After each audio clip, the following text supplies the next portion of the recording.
Safdah TV. Assalamualaikum warahmatullahi wabarakatuh. Innal hamdalillah nahmaduhu wa nasta'inuhu wa nastaghfiruh wa na'udzu billahi min shururi anfusina wa min sayyiati a'malina. Man yahdihillahu fala mudilla lahu wa man yudlil fala hadiya lahu. Wa asyhadu an la ilaha illallah wahdahu la syarika lah. Wa asyhadu anna Muhammadan abduhu wa rasuluh. Qala Allah Ta'ala fi kitabihil karim, ya ayyuhalladzina amanu taqullaha haqqa tuqatih wa la tamutunna illa wa antum muslimun, amma ba'd.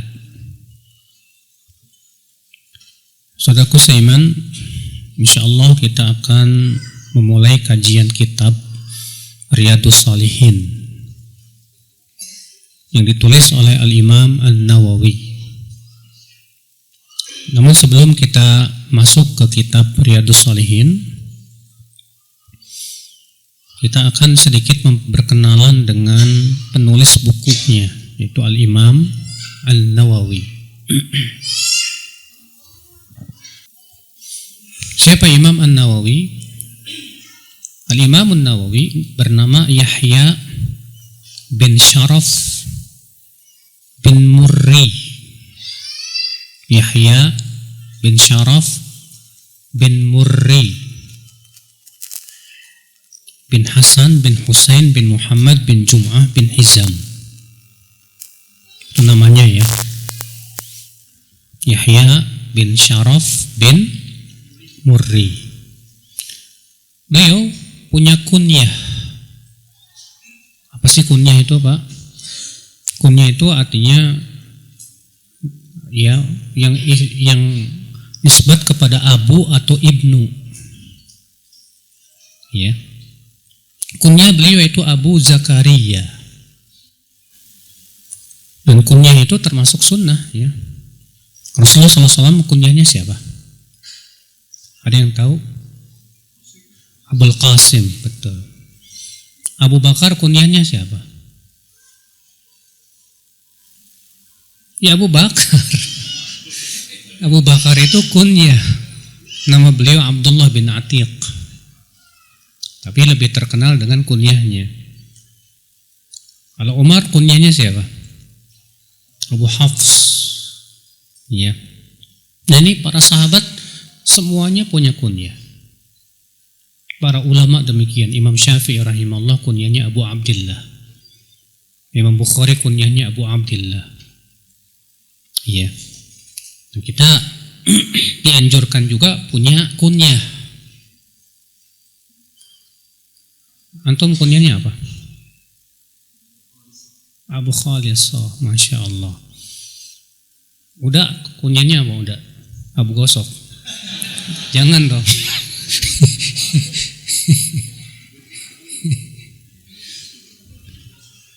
Ya, kita usahakan ya punya kunyah.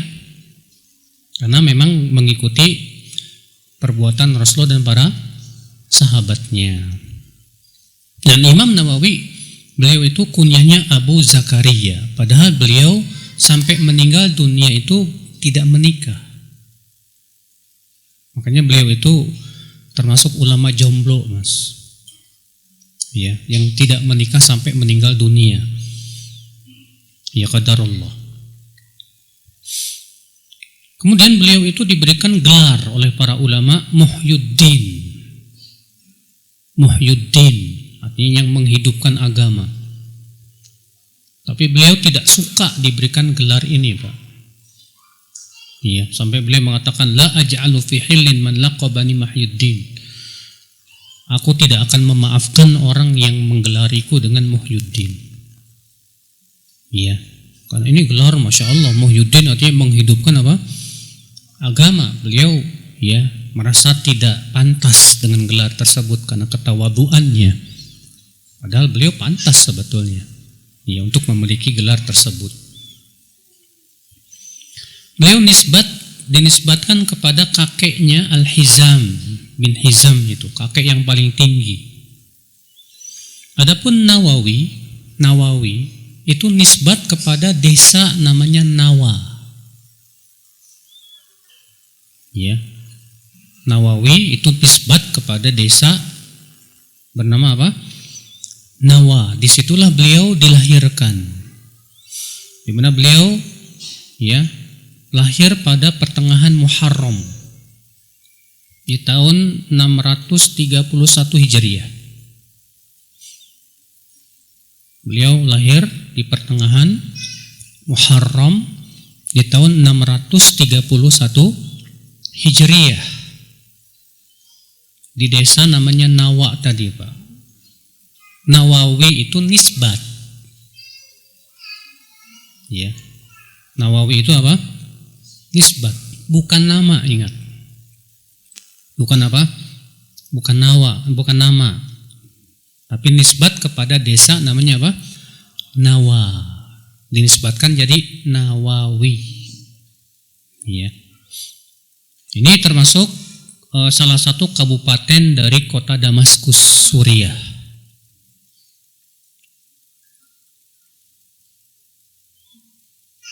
Semenjak kecil, Imam Nawawi rahimahullah sudah dididik oleh ayahnya, Pak, untuk menghafal Al-Quranul Karim. Sehingga beliau pun ya telah hafal Quran saat umur sekitar 6 tahun.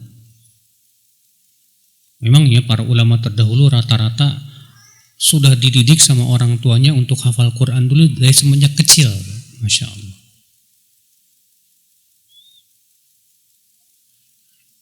Kemudian ayahnya membawa Imam Nawawi ke kota Damaskus di tahun 649 Hijriah.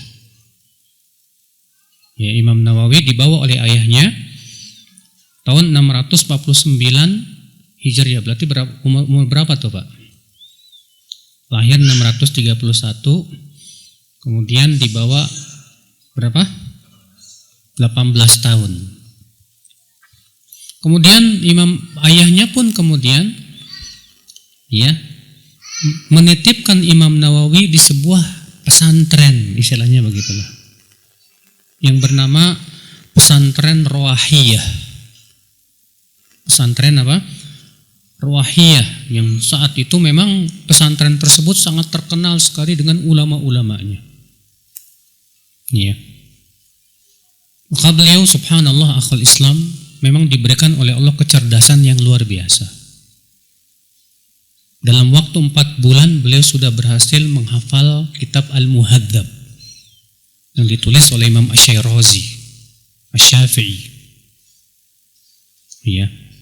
Dalam 4 bulan beliau menghafal kitab At-Tanbih fi Furu'i Syafi'iyah yang ditulis oleh Abu Ishaq Asy-Syirazi.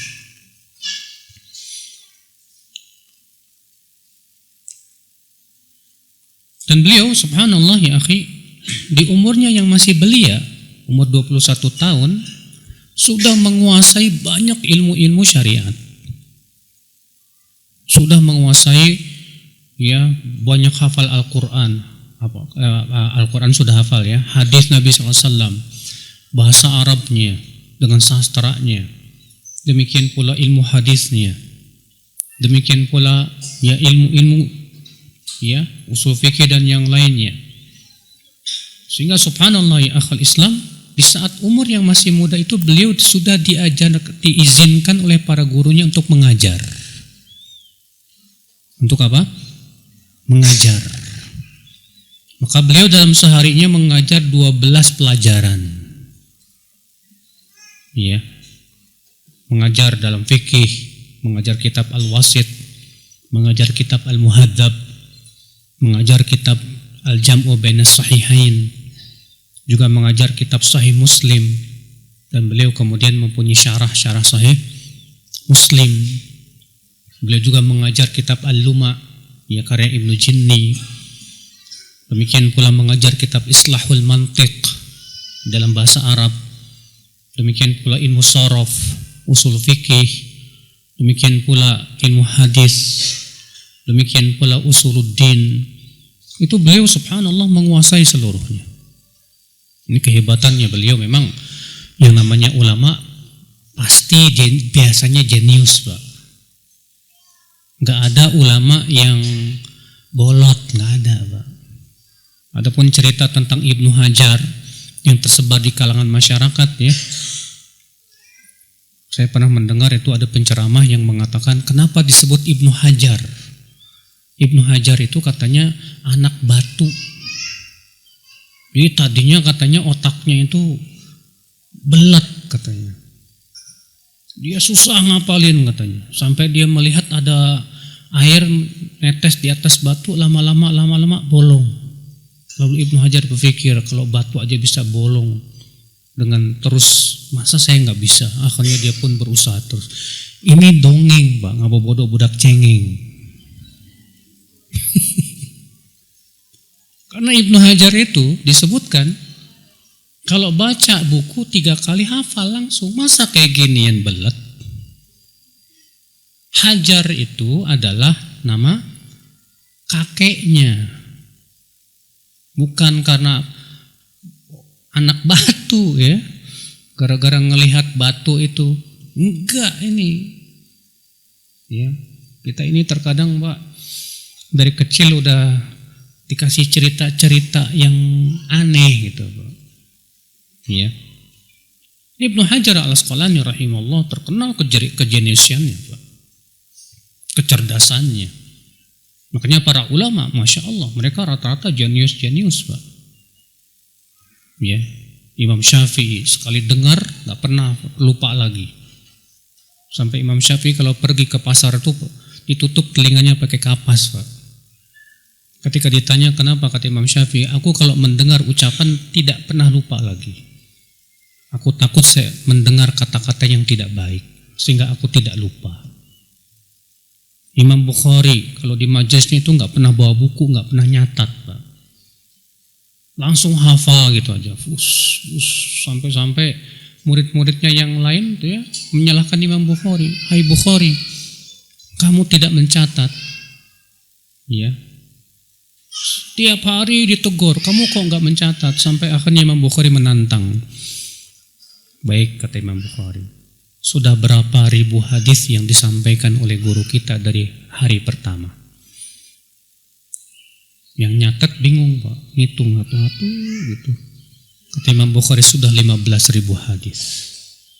Lalu beliau menyebutkan hari pertama hadisnya ini, hari kedua dengan hafalannya, Pak. Sampai yang lain membetulkan tulisannya dari hafalan Bukhari. Makanya kalau antum hafalannya kayak Bukhari ya nggak masalah, nggak nyatet ya. Ini hafalannya error, masuk telinga kanan, keluar telinga kanan lagi, mending lagi kiri gitu kan. Makanya biasakan Pak kita mencatat, karena hafalan kita tidak seperti Imam Bukhari. Ya. Kemudian beliau berguru banyak, Pak. Ini penting, Pak. Kita menuntut ilmu itu harus punya guru. Jangan sampai enggak punya guru. Ya. Di antara guru-guru beliau dalam fikih dan usulnya, beliau berguru kepada Imam Ishaq bin Ahmad bin Uthman al-Maghribi, Al-Maqdisi.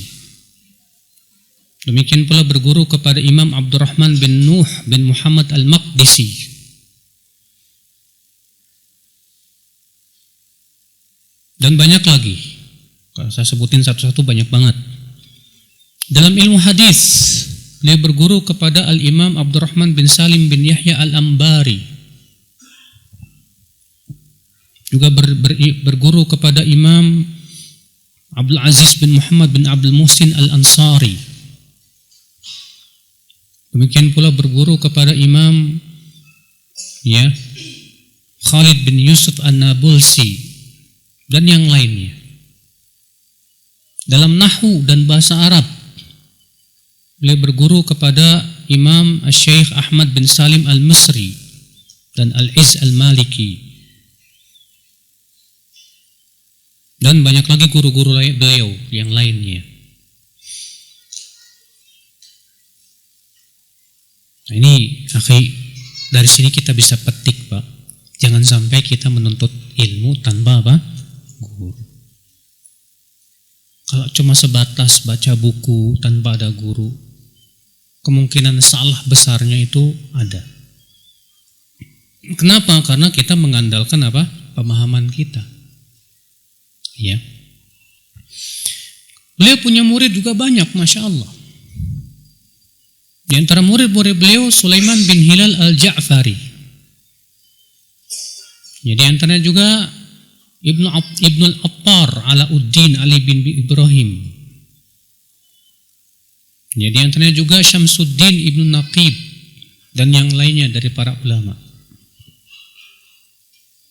Dan Imam An-Nawawi subhanallah ya akhal Islam, qadarullah, dan ini di antara sebab beliau tidak menikah karena memang beliau hidupnya miskin sekali. Beliau nggak punya apa-apa. Dan itulah di antara sebab kenapa beliau tidak menikah. Yang kedua, beliau ini pecinta ilmu yang luar biasa, Pak. Habis waktunya untuk ilmu, untuk mengajar dan menulis ilmu. Bayangkan, sudah kita sebutkan tadi, beliau mengajar dalam satu hari 12 pelajaran. Tapi buku-buku tulisan beliau luar biasa. Ya, dalam fikih Syafi'i, fikih Muqaran, Syarhul Muhadzab. Saya punya di rumah itu 24 jilid, Pak. Itu juga belum selesai Imam Nawawi menulisnya. Beliau punya baru sampai bab muamalat meninggal dunia. Ya. Kitab yang lainnya, kitab Riyadhus Shalihin, Masya Allah puluhan, Pak. Barokah. Ya. Dari semenjak beliau menuntut ilmu sampai kemudian beliau meninggal pada umur 45 tahun. Itu Masya Allah sudah menghasilkan banyak sekali buku-buku. Itu keberkahan beliau, subhanallah. Ya. Dalam ilmu hadis beliau menulis kitab At-Taqrib. Dalam syarah hadis beliau menulis syarah Sahih Muslim. Beliau juga punya kitab Al-Adhkar. Beliau menulis syarah Sunan Abi Dawud. Kitab Riyadhus Shalihin yang sedang kita akan bahas. Dalam fikih Syafi'i Raudhatul Talibin. Ya, wa Umdatul Muftin. Nah, Imam An-Nawawi rahimahullah. Namun subhanallah, Imam Nawawi terpengaruh oleh akidah Asy'ariyah. Imam An-Nawawi terpengaruh oleh akidah apa? Asy'ariyah. Iya. Karena memang beliau hampir rata-rata gurunya dari kalangan Asy'ariyah. Beliau wafat pada tahun, ya, Imam Nawawi wafat ya pada tahun 676 Hijriah. Tanggal 24 Rajab.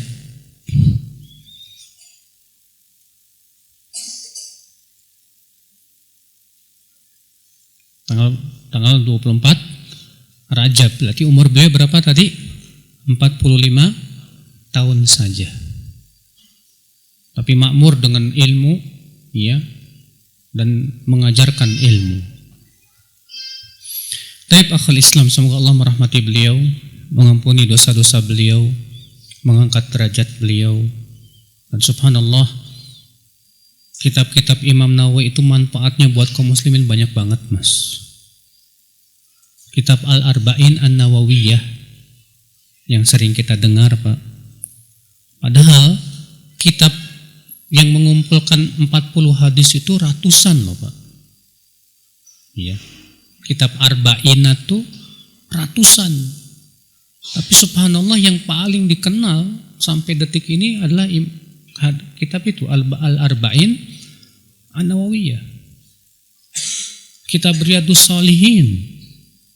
Sampai detik ini kaum muslimin mempelajarinya, Pak. Masya Allah. Kenapa begitu ya? Itu menunjukkan keikhlasan beliau.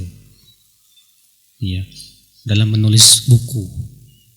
Sehingga Allah abadikan buku-bukunya tersebut ya dengan keikhlasan beliau itu. Iya. Baik saudaraku seiman, rahimani wa rahimakumullah jami'an. Dalam mensyarah kitab Riyadhus Shalihin, saya merujuk kitab Bahjatun Nadhirin Syarhu Riyadhis Shalihin yang ditulis oleh Syekh Salim bin Eid Al-Hilali. Saya ambil syarah ini karena beliau syarahnya sangat mudah sekali. Jadi setiap hadis disebutkan faidah-faidahnya, itu aja. Iya. Sehingga sangat memudahkan sekali. Di sini beliau Al-Imam An-Nawawi membuka kitabnya dengan muqaddimah yang cukup panjang, Pak. Akan tetapi kita tidak akan bacakan. Kita langsung saja ke bab yang pertama. Bismillahirrahmanirrahim. Bab al-ikhlasu wa ihdharun niyyah fi jami'il a'mali wal aqwali al-barizati wal khafiyyah. Bab ikhlas dan menghadirkan niat pada seluruh amal dan ucapan yang tampak maupun yang tersembunyi.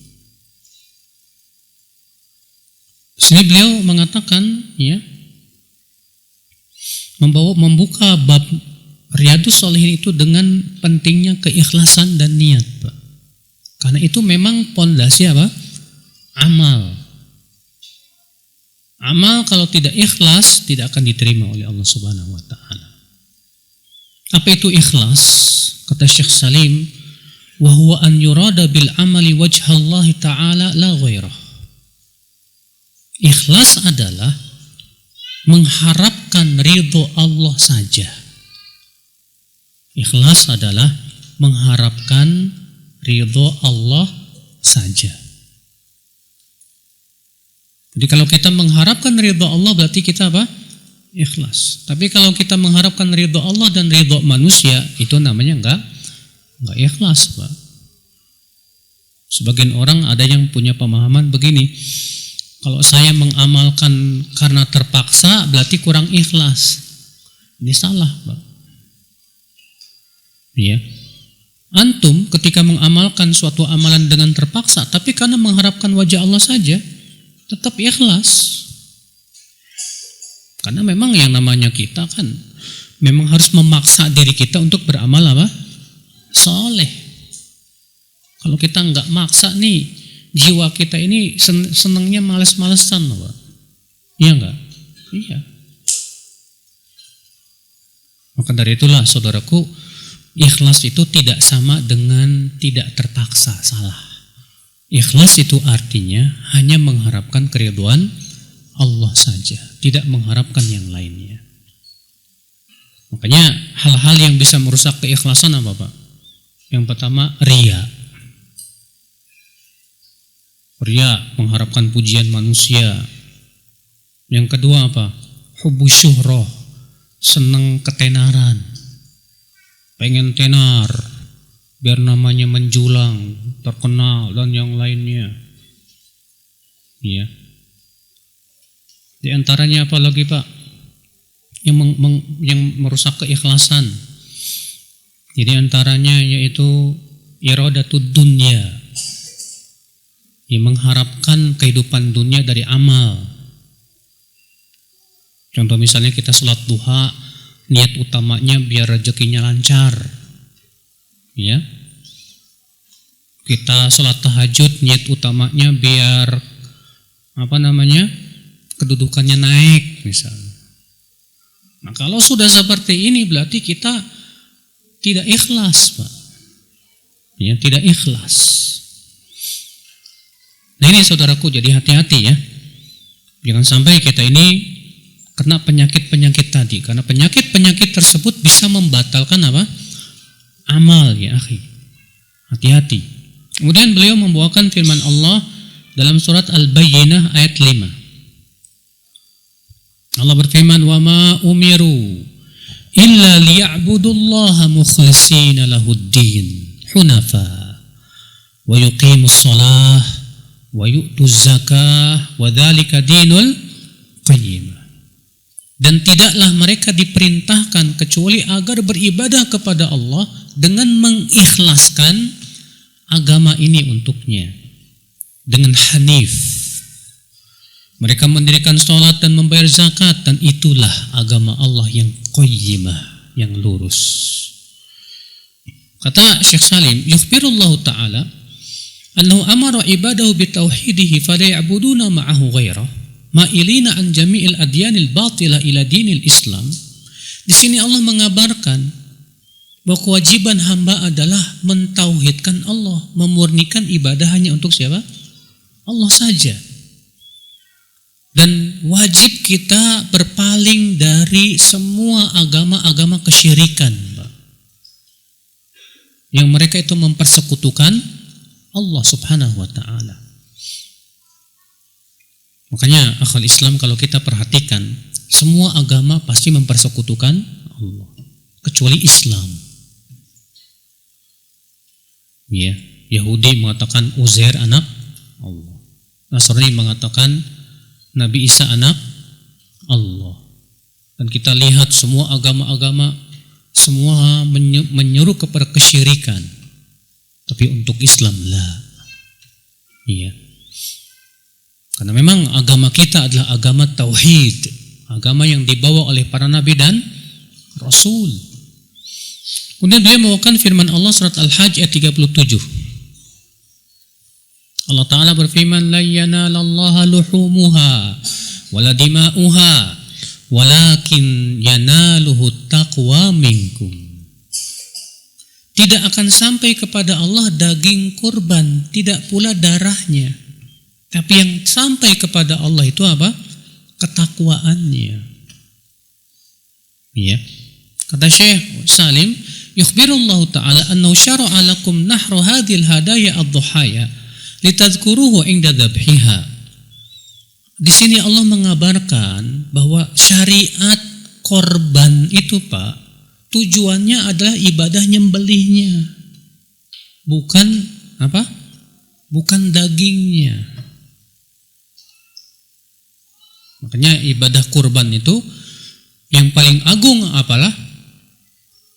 Ibadah apa? Nyembelihnya itu, Pak. Karena menyembelih hewan kurban itu termasuk ibadah tidak, Pak? Termasuk ibadah, dan itu ibadah agung di sisi Allah Subhanahu wa taala. Dan itu ketakwaan. Makanya Allah mengatakan di sini tidak akan sampai kepada Allah dagingnya, tidak pula apa? Darahnya. Tapi yang sampai kepada Allah itu apa? Ketakwaannya. Ya. Maka itu menunjukkan bahwa ibadah ini harus untuk siapa? Allah, tidak untuk yang lain. Maka siapa yang menyembelih misalnya kambing atau ayam untuk selain Allah, menyembelih ayam buat kuburan misalnya, maka ini telah memalingkan ibadah kepada selain Allah Subhanahu wa ta'ala. Ya. Menyembelih ayam putih, menyembelih ayam apa? Ayam hitam. Kemudian dipersembahkan buat sesajen. Wah, ini ya akhwat Islam termasuk kesyirikan, Mbak. Ada lagi yang nyembelih kambing. Ya. Ada lagi yang nyembelih apa? Kerbau. Kepalanya dimasukin ke gunung. Subhanallah. Padahal ayam, kambing, kerbau yang menciptakan siapa? Kok aneh, kok dipersembahkannya kepada selain Allah? Ini kan jelas kesyirikan, saudaraku. Maka dari itu saudaraku sekalian, ya, bagi antum yang berkorban nanti insya Allah, usahakan antum yang nyembelih. Kenapa? Karena itulah ibadah yang agungnya di situ. Ibadah yang teragungnya terletak pada apa? Menyembelih korbannya. Tapi kecuali kalau antum orangnya nggak kuat ngeliat darah, takutnya malah pingsan lagi. Blok, waduh, ya udah, nggak apa-apa, diwakilkan kepada orang lain. Iya. Ikhwatal Islam, saudaraku sekalian. Kata Syekh Salim lagi, waqad kana al-jahiliyun idza dhabahuha li alihatihim wada'u 'alaiha min luhumi qarabinihim wa nadahu 'alaiha min dima'iha. Dahulu orang-orang musyrikin Quraisy itu, Pak, mereka menyembelih unta, ya, kambing mereka untuk tuhan-tuhan mereka, untuk patung-patung yang disembah. Lalu mereka menyimpan apa? Daging-dagingnya yang sudah ditaburi dengan darah-darahnya itu, untuk patung-patung yang mereka sembah. Ini disebut dengan sesajen. Ya. Lalu kemudian melihat itu, apa yang terjadi? Para sahabat Rasulullah sallallahu alaihi wasallam mengatakan, nahnu ahaqqu an namdah. Kita lebih berhak ya untuk melakukan seperti itu. Ya, artinya daging-dagingnya kemudian ditukar dengan darahnya untuk Allah. Maka Allah kemudian menurunkan firman Allah tadi bahwa tidak akan sampai darah dan dagingnya kepada Allah. Yang sampai kepada Allah itu apa? Ketakwaan, keikhlasan, ya, dalam beramal. Masya Allah, akhul Islam. Tapi di zaman sekarang, Pak, ibadah korban ini oleh orang-orang yang benci sama Islam dianggap apa, Pak? Dianggap ini pembantaian katanya. Subhanallah. Ya. Coba kalau dibandingkan, kalau di Spanyol tuh, Pak, ada mereka ritual membunuh kerbau sampai 5.000 ekor dibuang begitu saja. Kalau ini kan sembelihan memang perintah Allah. Dan kemudian dibagikan kepada siapa? Fakir miskin, bagi orang-orang yang membutuhkan. Ibadah yang agung. Dan ibadah ini asalnya dari mana? Dari Nabi Ibrahim alaihissalatu wassalam. Makanya Allah mengatakan kepada Nabi Muhammad apa? Anittabi millata Ibrahim hanifa. Ikutilah milahnya Ibrahim. Kenapa Rasulullah disuruh mengikuti milah Ibrahim, Pak? Padahal kan Rasulullah lebih agung daripada Nabi Ibrahim. Karena kata para ulama, Nabi Ibrahim itu dihormati oleh semua agama. Yahudi menghormati Nabi Ibrahim. Nasrani menghormati Nabi Ibrahim. Maka seakan Allah mengatakan bahwa Rasulullah hanya mengikuti milahnya Ibrahim. Apa salahnya Nabi Muhammad sehingga kalian musuhi Nabi Muhammad sallallahu alaihi wasallam? Iya, beliau hanya mengikuti milah Ibrahim. Itu tauhidullahi azza wa jalla. Kemudian beliau membawakan firman Allah surat Al-Imran ayat 29. Allah berfirman, "Qul in tukhfu ma fi sudurikum aw tubduhu ya'lamhu Allah." Katakan, jika kalian menyembunyikan apa yang ada di dada kalian atau kalian memperlihatkannya, Allah mengetahuinya. Ya. Kata Syekh Salim, yukhbirullahul maula tabaraka wa ta'ala ibadahu annahu ya'lamu as-sarair wad-dhamair wad-dhahir. Allah mengabarkan bahwa Allah itu tahu apa yang tersembunyi di dalam apa? Hati kita. Dan apa yang kita tampakkan, Allah tahu. Ya. Tidak ada yang tersembunyi bagi Allah. Berarti, Pak, niat-niat kita Allah tahu tidak? Kita tidak ikhlas, Allah tahu tidak? Kita ikhlas, Allah tidak tahu tidak? Tahu. Jadi hati-hati. Kalau Anda melakukan amal, mungkin orang lain melihat Anda sedang beramal soleh, tapi ketika tidak ikhlas, itu bukan amal soleh hakikatnya, Pak. Orang yang beramal soleh tidak ikhlas, itu berubah menjadi amal apa? Amal toleh, amal buruk, Pak. Ada orang yang baca Qur'annya, lahiriannya itu amalan soleh. Tapi gara-gara dia baca Qur'annya karena yang disebut qari, waduh, musibah, Pak. Ada orang yang berinfak sedekah, ya itu amalan soleh, sahih. Tapi gara-gara niatnya ingin disebut dermawan, bukan lagi amalan soleh. Bahkan sudah, ya, antum sudah pernah tahu ya hadis 3 orang yang pertama kali dilemparkan ke dalam api neraka. Siapa di antaranya? Yang pertama, orang yang alim dan qari. Yang kedua, orang yang suka sedekah. Yang ketiga, orang yang mati syahid. Rupanya gara-gara niat mereka yang buruk tuh, Pak. Padahal kan menuntut ilmu, mengajarkan ilmu itu amalan yang luar biasa loh, Pak. membaca Quran, bersedekah, mati syahid, amalan yang luar biasa. Tapi gara-gara niatnya salah, akibatnya apa yang terjadi? Berubah jadi amalan apa? Keburukan, mengerikan. Makanya jangan kita menganggap remeh masalah niat, saudaraku. Makanya ya akhi, ya ikhwatul Islam, saudaraku seiman, setiap kita wajib introspeksi sebelum kita beramal. Sebelum kita beramal, periksa dulu tuh. Karena siapa dan karena apa?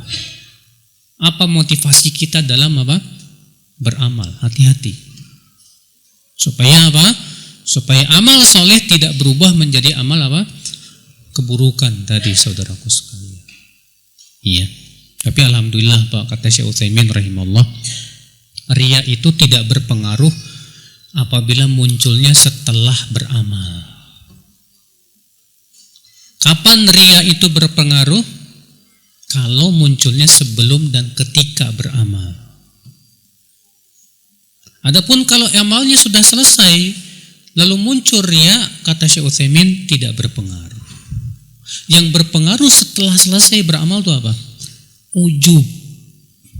Apa? Ujub. Makanya kita ini dihadapkan pada dua penyakit nih Pak. Iya. Penyakitnya amal tuh dua nih Pak. Yang pertama riya, yang kedua apa? Ujub.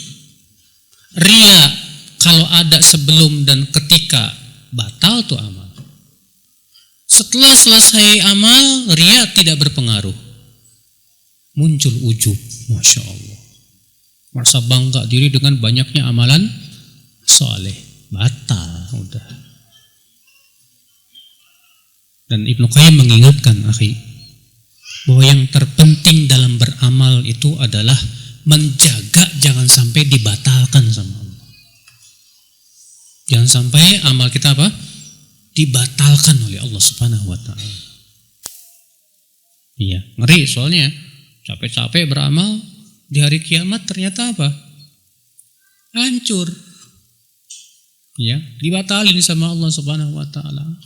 Nasallallahu salamata wal afiyah.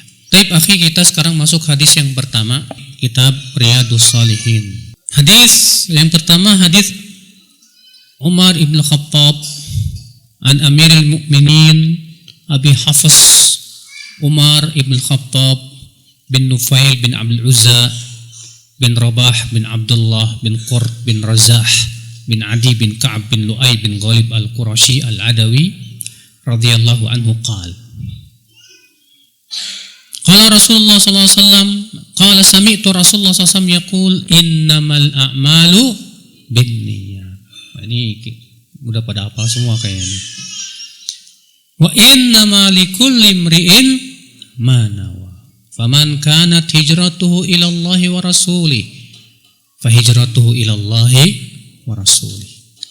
Wa man kanat hijratuhu lidunya yusibuha aw imra'atin yankihuha fa hijratuhu ila ma hajara ilaihi. Rahul Bukhari wa Muslim. Dari Amirul Mukminin Umar bin Khattab, semoga Allah meridainya, ia berkata, aku mendengar Rasulullah SAW bersabda, sesungguhnya amal itu sah dengan niat. Dan sesungguhnya setiap orang akan mendapatkan apa yang ia apa? Niatkan. Maka barang siapa yang hijrahnya, di sini Rasulullah memberikan contoh ya. Siapa yang hijrahnya, niatnya memang hijrahnya murni untuk Allah dan Rasulnya dan kepada Allah dan Rasulnya, maka ia dapat pahala hijrah kepada Allah dan Rasulnya. Tapi siapa, kata Rasulullah, yang hijrahnya karena untuk mendapatkan apa? Dunia, atau karena ingin menikahi awewe, ya, ingin menikahi wanita, maka hijrahnya sesuai dengan niat. Dapat pahala nggak Pak kalau gitu? Nggak dapat. Iya, nggak dapat. Kalau ada ikhwan ya ngaji, rupanya hanya karena apa? Lagi ngincar akhwat. Iya, niatnya bukan mau ngaji, cuma mau ngincar akhwat doang. nggak dapat pahala, Pak. Baik, Pak, kita akan bahas dulu yang pertama, siapa Umar bin Khattab. Kita ingin berkenalan dengan beliau. Ini Masya Allah, ini sahabat yang luar biasa nih, Pak. Iya. Umar bin Khattab radhiyallahu anhu ardah, seorang sahabat yang tinggi kedudukannya di sisi Allah. Seluruh sahabat sepakat beliau orang yang terbaik kedua setelah Abu Bakar radhiyallahu anhu. Manusia terbaik setelah Rasulullah Abu Bakar. Kemudian siapa? Umar. Umar bin Khattab, Bapak sekalian, memiliki kelebihan-kelebihan yang Rasulullah telah kabarkan dalam hadis-hadisnya, Pak. Di antaranya, Pak, kelebihan Umar apa, Pak? Banyak sekali ayat-ayat Al-Quran yang turun karena usulan Umar bin Khattab. Al-Hafidh Ibn Hajar dalam Fathul Bari menyebutkan ada 15 ayat turun karena usulan Umar bin Khattab. Bayangkan, Pak, usulannya Umar bin Khattab langsung disetujui oleh Allah. Bayangkan, pendapatnya Umar bin Khattab langsung disetujui oleh siapa? Oleh Allah. Kalau Allah saja setuju dengan pendapat-pendapat Umar dan dibenarkan oleh Allah dengan Al-Quranul Karim, masa kita tidak merasa tenang ya dengan fatwa-fatwa Umar bin Khattab radhiyallahu anhu? Walaupun beliau manusia tak lepas dari kesalahan, betul. Tapi lihat, Pak, ya, di antara ayat yang turun karena usulan Umar bin Khattab apa? Ayat hijab. Ayat apa? Hijab. Waktu itu Umar berkata kepada Rasul, ya Rasulullah, ya'tika barrun wa fajir. Hai Rasulullah, yang datang ke rumahmu itu ada orang baik, ada orang yang enggak baik, ya Rasulullah. Ala ta'mur nisa'aka, ya, ala tahjub nisa'ak. Bagaimana kalau engkau hijabi saja istri-istrimu itu? Tapi Rasul tidak berani, Pak, karena belum ada perintah dari Allah. Karena Rasulullah kan tugas beliau hanya mubalik saja, hanya apa? Menyampaikan. Beliau bukan musyarri, beliau bukan orang yang berhak membuat syari. Yang musyarri, yang boleh membuat syariat hanya siapa? Allah. Maka beliau tidak berani menyuruh karena belum ada perintah. Tak lama kemudian Allah turunkan ayat hijab, membenarkan ucapan Umar bin Khattab.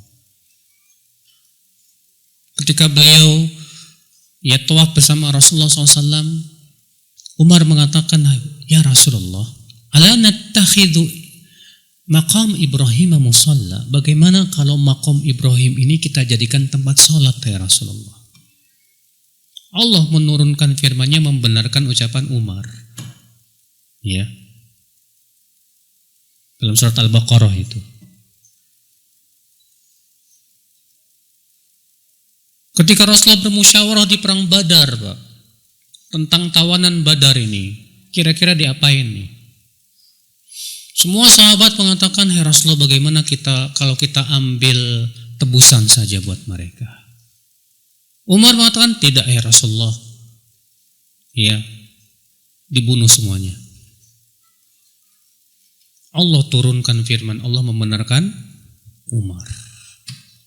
"Makana li nabiyyin an yakuna lahu asra hatta yuskhina fil ard."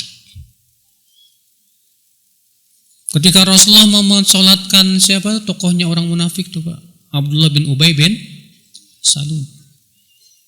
Ketika beliau mau mensolatkan, tiba-tiba Umar berdiri di hadapan Rasulullah dan berkata, "Wahai Rasulullah, engkau hendak mensolatkan musuh-musuh Allah?" Apa kata Rasulullah? "Hai Umar, aku cuma diberikan pilihan saja sama Allah. Astaghfir lahum aw la tastaghfir lahum. Kamu mohonkan ampunan mereka atau kamu tidak mohonkan ampunan. Kalaupun kamu mohonkan ampunan 70 kali pun Allah tidak akan ampuni dosa mereka." Hai Umar, kalau aku mohonkan ampunan lebih dari 70 kali ternyata Allah ampuni dia, aku akan lakukan, hai Umar.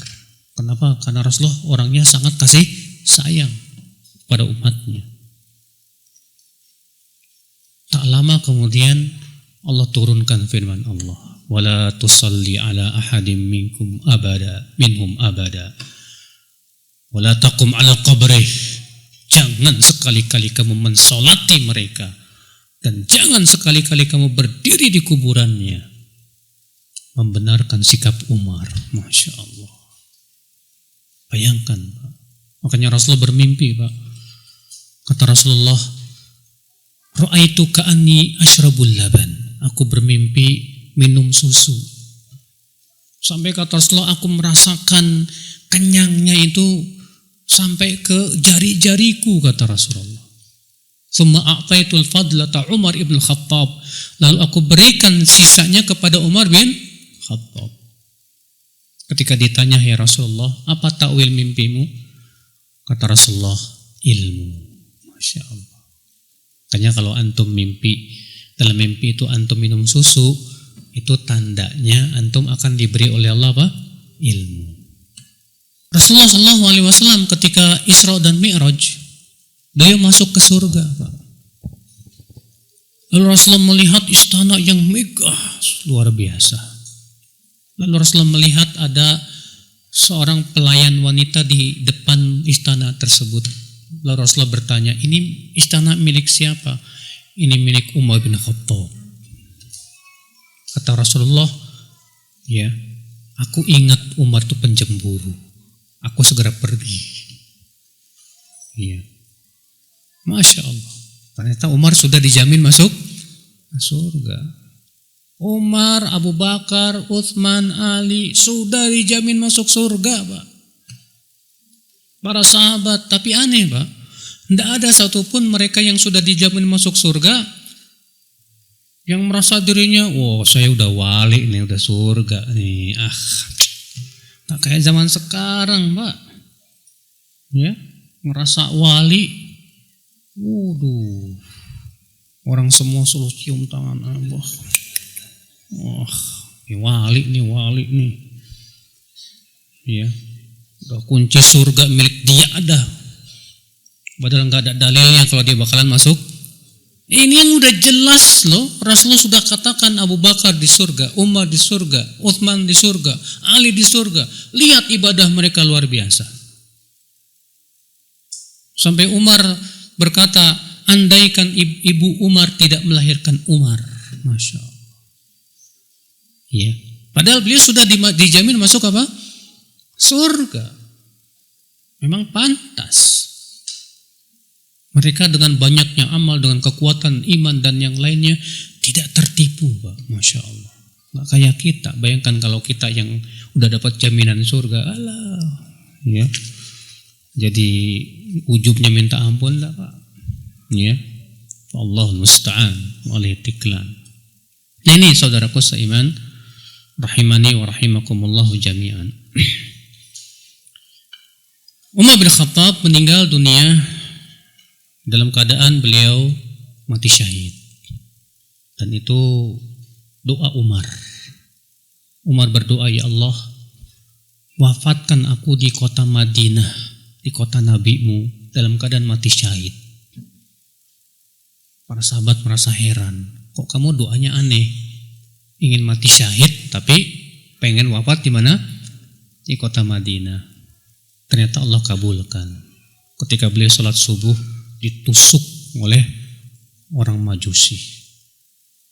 Dan anehnya Pak, pembunuh Umar ini sampai hari ini diagung-agungkan oleh orang-orang Syiah Rafidhah di Iran sana. Dianggap pahlawan. Karena memang mereka sangat benci kepada siapa? Umar bin Khattab radhiyallahu anhu arba. Iya.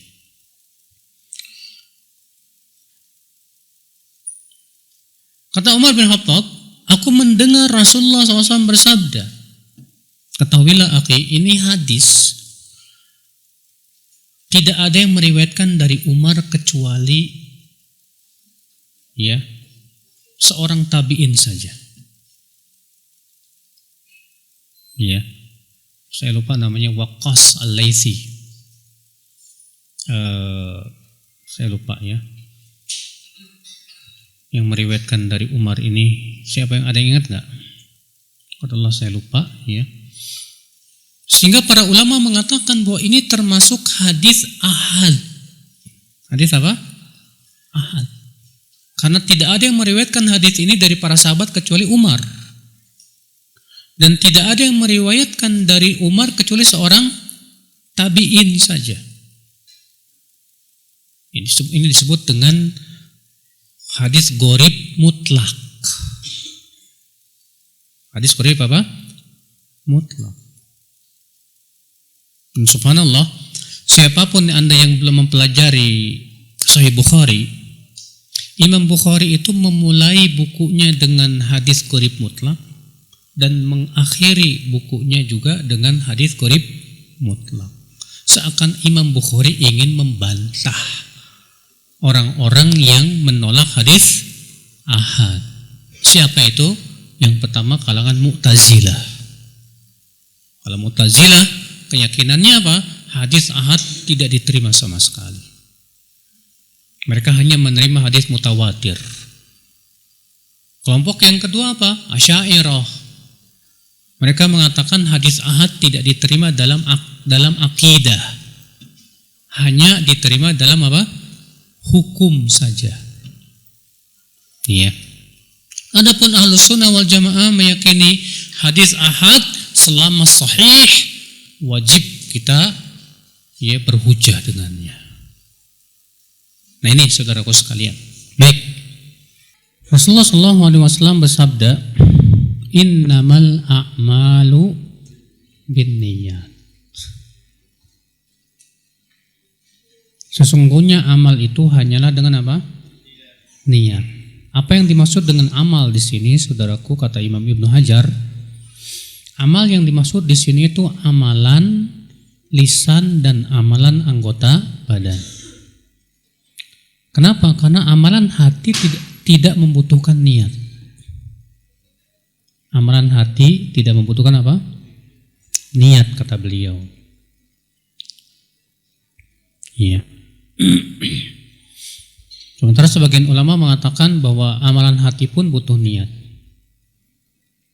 Contoh misalnya, kita mau mencintai seseorang, maka hendaknya kita cintanya karena Allah, bukan karena dunia, bukan karena yang lainnya. Kita benci sama orang juga harus kita lihat, benci kita karena siapa. Jangan sampai kita benci hanya karena dunia. Karena itu semua cinta dan benci yang tidak boleh. Kita bencinya karena Allah. Demikian pula takut. Takut ada takut syirik, ada takut yang boleh.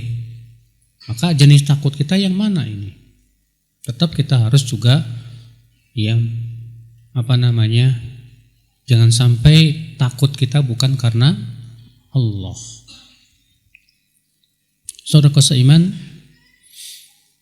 innamal a'malu binniyat. Kata-kata binniyat, dalam kata ba di situ dalam niat mempunyai makna lil musahabah. Artinya menemani.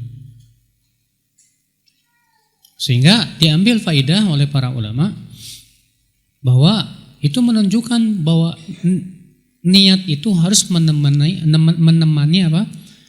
Amal dari awal sampai akhir. Niat itu harus menemani amal dari awal sampai apa? Sampai akhir. Kenapa? Karena dari ba di situ, Pak. Innamal a'malu binniyat. Sehingga pada waktu itu kalau misalnya niatnya terputus di tengah jalan, itu berpengaruh. Iya. Sebagian ulama mengatakan kalau ada orang yang puasa, di siang hari dia berniat kuat untuk batal, maka semenjak dia niat kuat itu sudah apa? Dianggap batal. Iya. Sebagian lagi mengatakan belum batal sampai dia apa? Makan. Iya. Ikhwatul Islam, saudaraku sekalian. Innamal a'malu bin niyat. Apa itu niat? Niat, saudaraku sekalian, secara bahasa artinya niyah, secara bahasa artinya al-qasdu, bermaksud kepada sesuatu. Sedangkan secara istilah, niat adalah qasdut taqarrub ilallah, bermaksud untuk mendekatkan diri kepada Allah Subhanahu wa taala. Imam Al-Baydawi mendefinisikan niat imbi'athul qalbi nahwa ma yarahu muwafiqan li gharadin min jalbi manfaatin aw daf'i madarrah, yaitu keinginan yang muncul di hati. Keinginan yang muncul di mana? Di hati, kepada yang ia pandang sesuai dengan keinginannya tersebut, berupa apa? Mendatangkan manfaat atau menolak apa? Mudarat. Dan ketahuilah saudaraku, bahwa yang namanya amal manusia itu tidak lepas dari niat.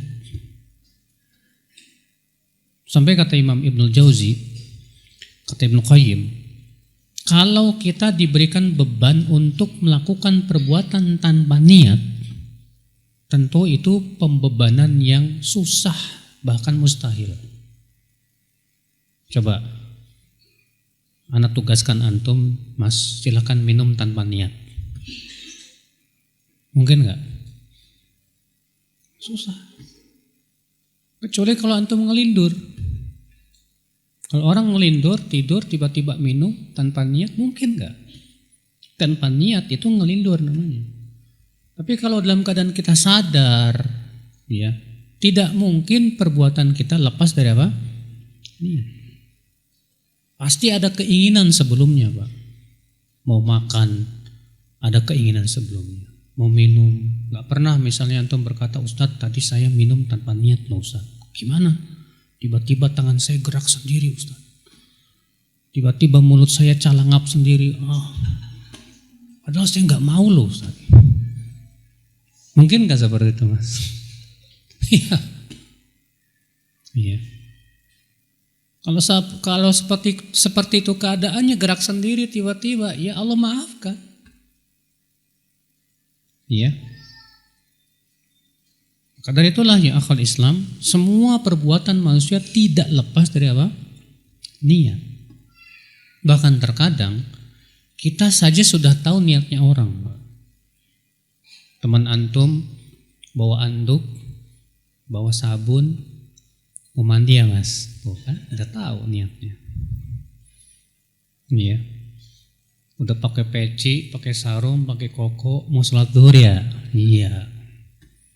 Kita udah bisa tahu.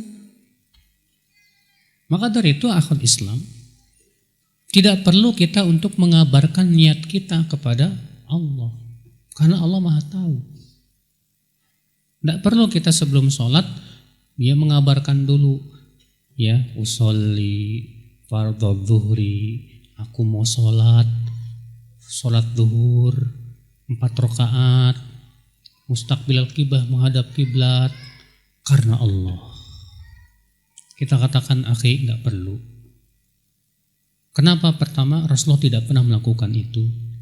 Para sahabat juga tidak pernah melakukan itu. Dan enggak ada manfaatnya kamu mengabarkan kepada Allah juga.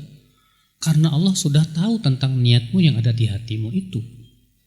Karena hakikatnya niat itu di hati, bukan di lisan. Iya. Kalau ada orang mengucapkan dengan lisannya, saya niat begini, tapi hatinya nggak ada niat, tetap aja nggak dianggap sama Allah. Kenapa? Karena yang dilihat itu yang ada di hati, bukan yang ada di mana? Di lisan, saudaraku. Iya. Jadi kita nggak usah capek-capek, mau sholat harus niat dulu. Sampai-sampai saya pernah ketemu sama orang tua Pak, dia bilang, Pak Ustadz saya terus terang nggak berani mau sholat tawaf. Habis selesai tawaf, gak berani sholat tawaf. Kenapa Pak? Belum apal niatnya. Waduh, kan nyusahin jadinya. Kita katakan, Pak, ya, yang penting Bapak niat mau sholat tawaf di hati udah selesai. Agama kita mudah kok. Ya, gak susah. Cuma masalahnya terkadang kita lebih suka nyusah-nyusahin, Mas. Wah, masa cuma begitu doang, kurang mantep dong. Yang mantepan lah dikit. Waduh, kalau udah begini cara beragamanya susah nih Pak. Iya. Cukup di hati kita mau sholat, Allah Maha tahu.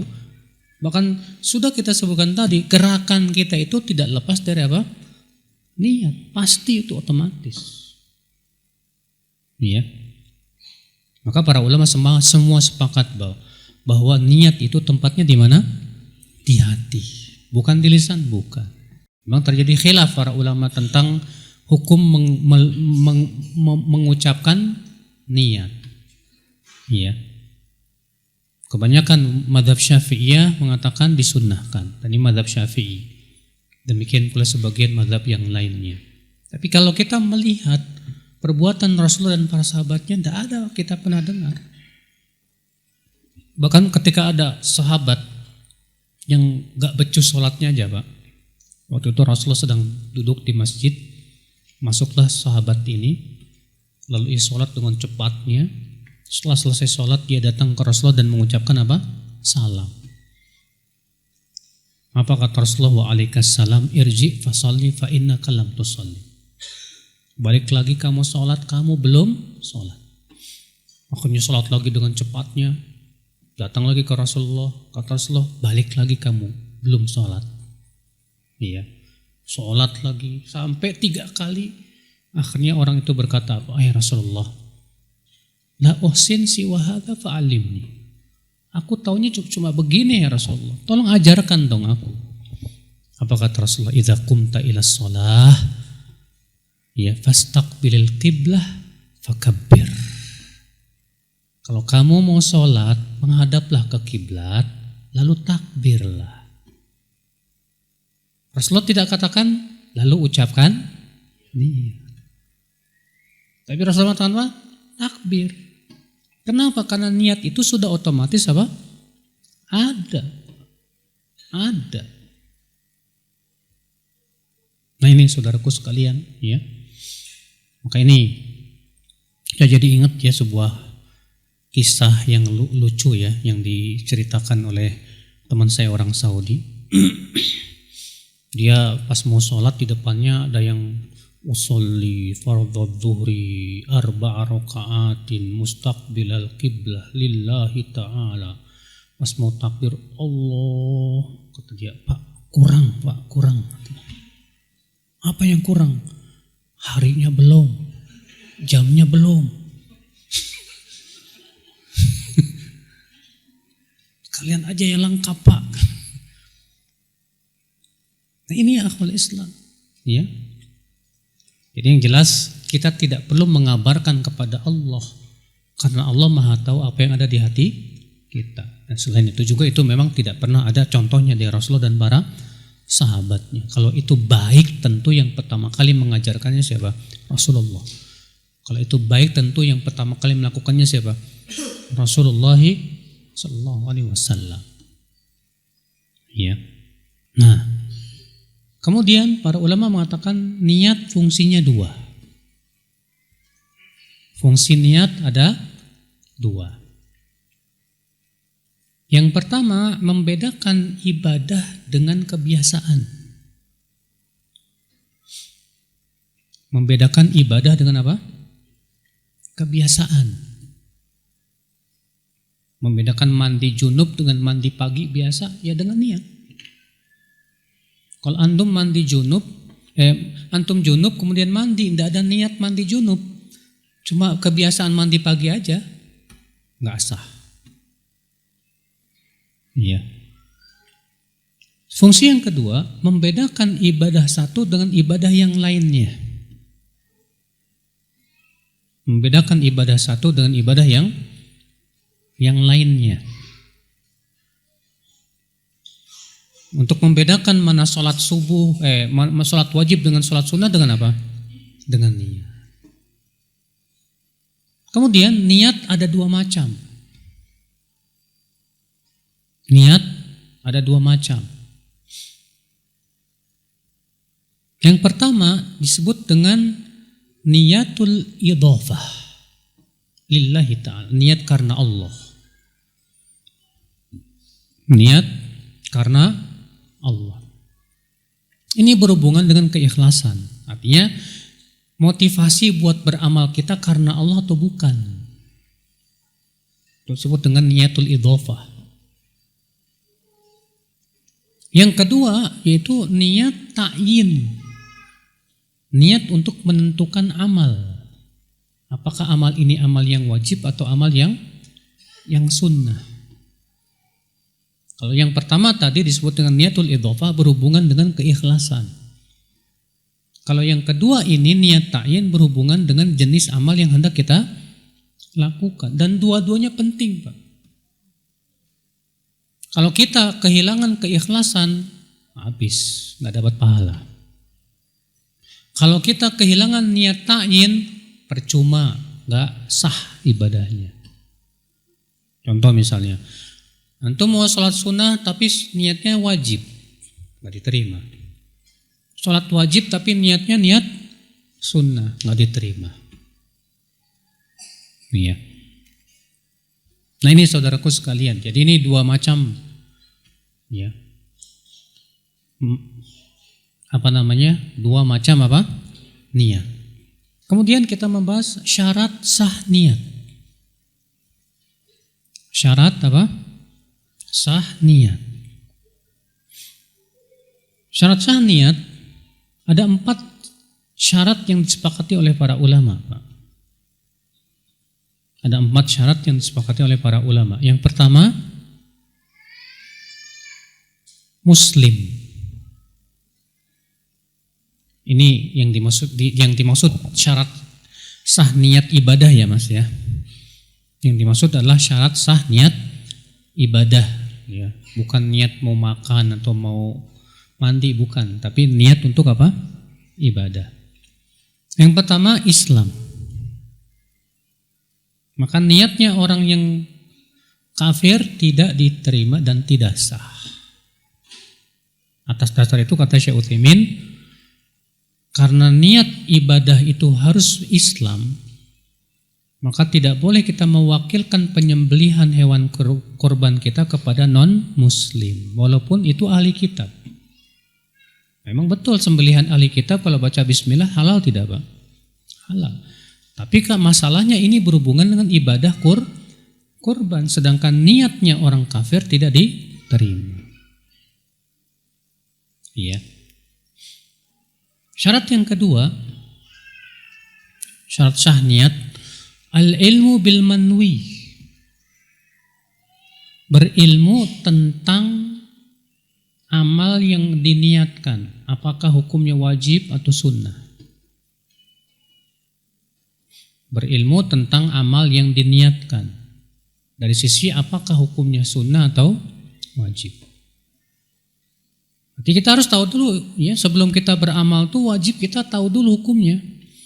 Sehingga kata Syekh Utsaimin ini memberi isyarat bahwa kita wajib menuntut ilmu. Jangan sampai salah niat nih, ibadah wajib tapi niatnya apa? Sunnah. Atau ibadah sunnah tapi niatnya apa? Wajib. Yang akibatnya apa? Tidak sah. Syarat yang ketiga, at-tamyiz. Umur mumayyiz. Umur apa? Mumayyiz. Berapa sih umur 7 tahun? Iya. Makanya Rasulullah SAW pamuru auladakum bisolah wahum abna'u sab'i sinin, perintahkan anak-anak kalian sholat umurnya 7 tahun. Itu menunjukkan 7 tahun itu sudah mumayyiz. Dan itu syarat sahnya ibadah. Dan beda Pak antara syarat sah dengan syarat mencukupi. Kalau ini syarat sah ibadah, maka anak yang mumayyiz sah ibadahnya sah. Tapi belum tentu mencukupi. Syarat mencukupinya kapan? Kalau dia sudah balik. Makanya orang anak kecil yang haji sebelum balik, sah hajinya sah. Tapi mencukupi? Belum. Berarti setelah balik, dia wajib haji lagi. Kata Rasulullah, "Idza hajjat sabi qabla an yablugh fa alaihi hajjatun ukhra ba'da ma balagh." Apabila anak kecil haji sebelum balik, maka dia wajib haji lagi setelah apa? Balik. Ya. Syarat yang keempat, adamul munafah bainan niyah wal manwi. Antara niat dengan amal yang diniatkan itu tidak ada yang saling meniadakan. Tidak ada sesuatu yang saling meniadakan. Antara niat dengan yang diniatkan itu tidak ada sesuatu yang saling apa? Meniadakan. Contohnya apa? Murtad. Ada orang mau sholat, tapi sebelum sholat murtad. Sedangkan murtad itu meniadakan niat. Selesai, habis. Ya. Sebagian ulama memberikan tambahan syarat lagi, Pak. Syarat yang ke-5. Apa itu? Antakuna niyah fi bidayatil amal.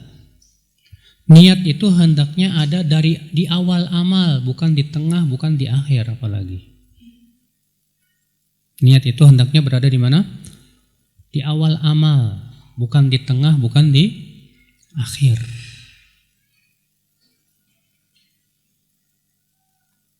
Syarat yang ke-6, alla tuqta'an niyah.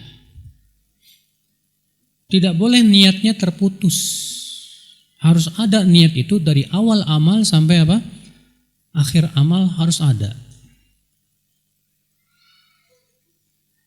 Kalau antum sholat, antum tidur jam 11 siang, baru bangun jam 4 sore. Tidur jam 11 siang, baru bangun jam 4 sore. Terus antum langsung niatnya sholat zuhur, Allahu Akbar. Sholat asar, maaf.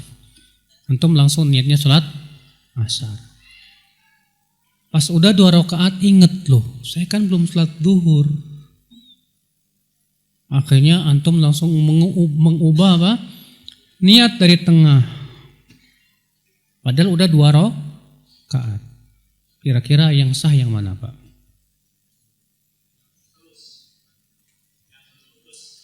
Hah? Jalan terus. Enggak, masalahnya kejadiannya adalah dia di tengah jalan tuh langsung mengubah niat. Kira-kira sholat yang sah yang mana? Enggak ada yang sah, benar. Enggak ada yang sah. Kenapa? Pertama, sholat asarnya terputus niatnya. Yang kedua, sholat zuhurnya bukan dari awal sholat. Udah batal semua. Jadi dia harus mengulangi lagi dari awal. Iya. Kemudian ada yang disebut dengan istilah Pak, tasyrikun niyah. Mempersekutukan niat. Dan persekutuan niat itu ada 2 macam. Macam yang pertama, persekutuan niat idhofah. Karena kan niat ada 2 macam ya. Niat idhofah sama niat apa tadi yang kedua? Ta'yin. Ya. Nah, sekarang persekutuan niat idhofah. Maksudnya gimana? Ada orang yang niatnya 2, karena Allah dan karena selain Allah. Karena Allah dan karena selain Allah. Maka ini tidak diberikan pahala. Sebagian ulama memberikan perincian. Seperti Imam Suyuti. Kalau yang lebih dominan karena Allahnya, maka tetap diberikan pahala. Tapi berkurang gara-gara ada niat kedua. Kalau karena selain Allahnya lebih dominan daripada karena Allahnya, maka dapat dosa. dapat apa? Dosa. Kalau karena Allah dan karena selain Allahnya 50-50, 50%, 50%, kata beliau yang rajih tasaqata, saling berguguran. Nggak dapat pahala, nggak dapat apa? Dosa. Disebutkan dalam kitab, ya, subhanallah, saya lupa. Al-Ashbah wa Nadhair. Ya. Macam yang kedua, niat tasyrik dalam niat ta'yin. Karena kan tadi sudah kita sebutkan ya, niat ada dua, niat idhofah dan niat ta. Sekarang tasyrik dalam niat ta'yin. Contohnya gimana? Contohnya antum dalam dalam dua rakaat 3 niat, 3 in 1. Antum habis wudhu masuk masjid. Saya mau niat yang pertama sholat wudhu, yang kedua sholat tahiyat masjid, yang ketiga sholat duha. 3 niat dalam satu sholat. Boleh atau tidak? Jumhur ulama dan itu pendapat 4 mazhab mengatakan boleh. Dengan syarat selevel. Sama-sama apa? Sunnah. Dalilnya mana? Hadis innamal a'malu bin niyat. Dengan jamak bin niyat begitu. Sedangkan Ibnu Hazm mengatakan enggak boleh. Hendaknya setiap ibadah niat masing-masing. Namun yang rajih wallahu a'lam dalam ini pendapat jumhur. Di antara dalilnya tadi hadis innamal a'malu bin niyat. Di antaranya juga qiyas kata Ibnu Qudamah. Kalau antum kentut 10 kali, kencing 5 kali, berak 2 kali. Wudunya berapa kali? Berarti satu wudu untuk berapa? Untuk semuanya. Iya. Yang kedua, ya, Syekh Masyhur menyebutkan dalil yang lain, hadis tentang salat istikharah. Idza hamma ahadukum bil amri, apabila salah seorang dari kalian ingin melakukan suatu perbuatan, hendaklah ia salat 2 rakaat selain salat fardu. Kata Syekh Masyhur, kata-kata selain salat fardu itu menunjukkan salat istikharah bisa digabung dengan salat apapun dari salat sunnah. Yang penting bukan salat fardu. Iya. Nah ini akal Islam. Namun ya, ini pun juga tidak berlaku tasyrik ini Pak dalam ibadah-ibadah yang memang berdiri sendiri nggak bisa digabungkan. Contoh salat 5 waktu.